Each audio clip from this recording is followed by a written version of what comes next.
coming back to the end of another week. The fields have been harvested, so that's the big news. Well, that's one of the big news for this week. They came out yesterday, and I got the tail end of the harvest, so I will go ahead and throw up some photos and videos of what that looked like. At one point it was kind of Grand Central Station here because they had like 4 trucks doing their thing, but we now have our view, and that is it for the 2025 corn season, at least here. Folks who wonder why I dig, this is why I dig. So with this new path here, I've actually decided that since I have this funky little gap, I'm going to turn this whole strip into plants. So that was already there, and basically I'm just going to kind of keep extending that. So I decided to start over here, and I think I'm going to be putting lovage here, and just to give it the best start, I took out all the crap that's in the dirt. So just in this tiny spot, all of that was in there. So this is why, at least initially, I dig, and then I kind of move to no dig after that, because I'm trying to clean up the ground.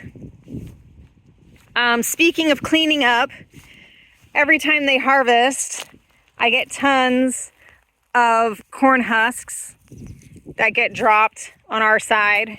So I have to go around and tidy those up, which isn't a big deal, but it's just going to be on the list of things to do this week. The creatures are doing their creature thing. Lots of creatures. Other things that happened this week.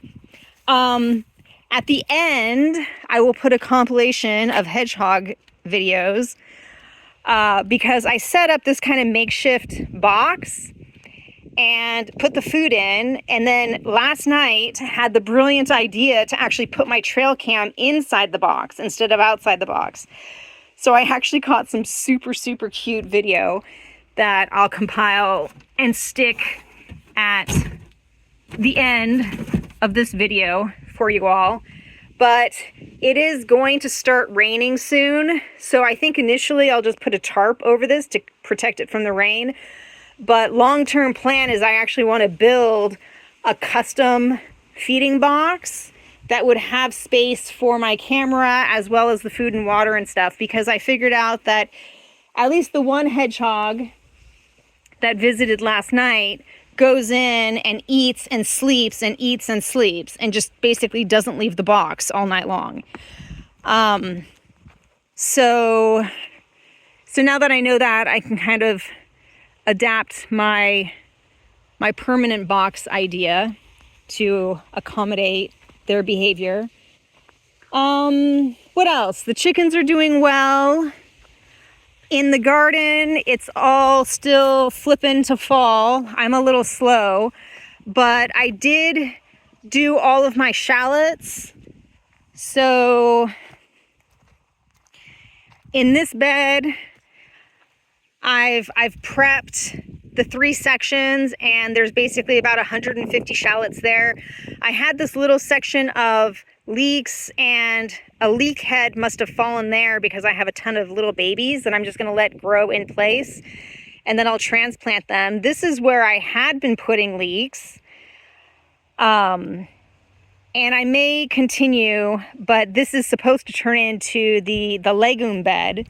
So actually what I'm going to start doing is I've been weeding over here, and I'm going to start prepping this area for fava beans. And for the time being, my physalis is just hanging out, but we'll see what happens there. I did order and get some more brassica seedlings because I started mine too late, and so they didn't really grow as much as I wanted them to.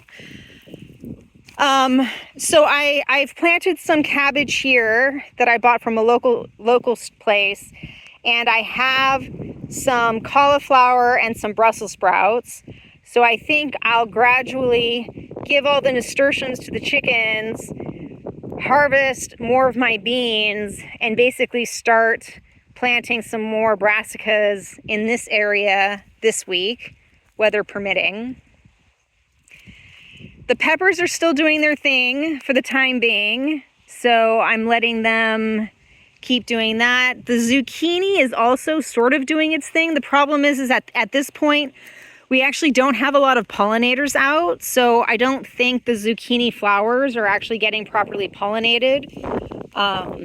So it may be almost time to call that quits, because I'm not like hand pollinating them right now. I just have too much.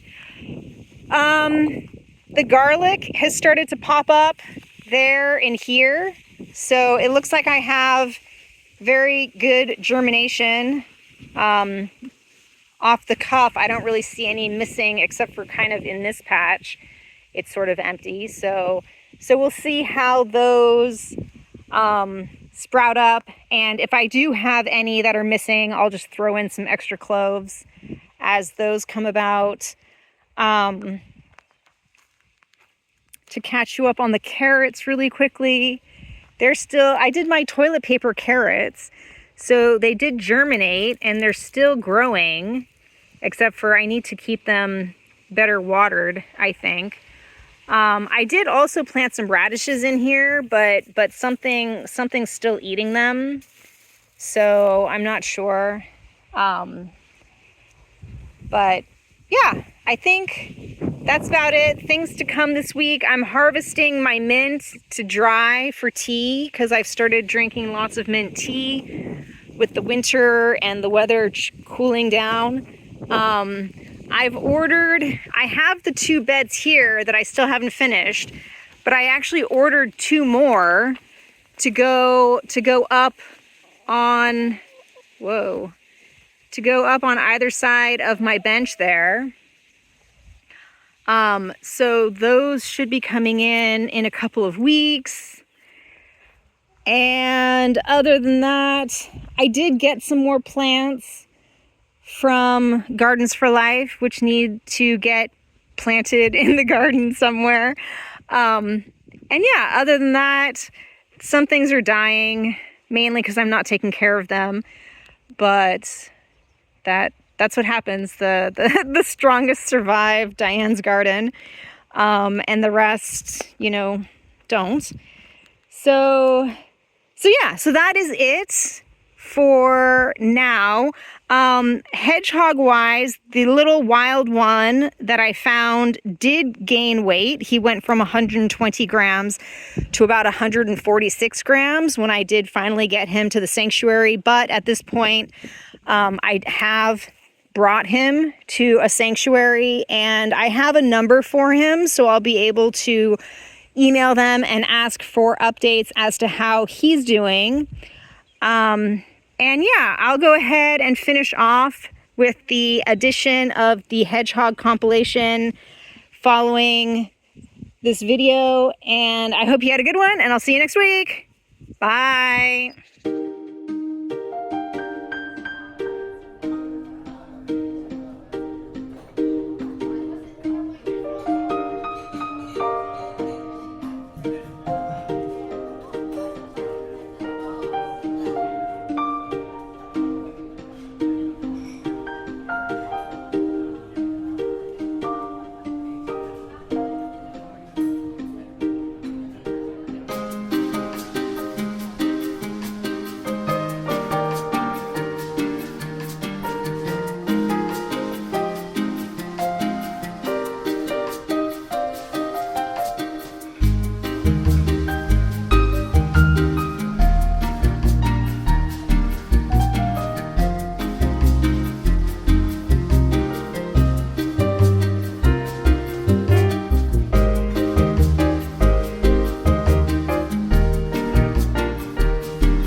bye.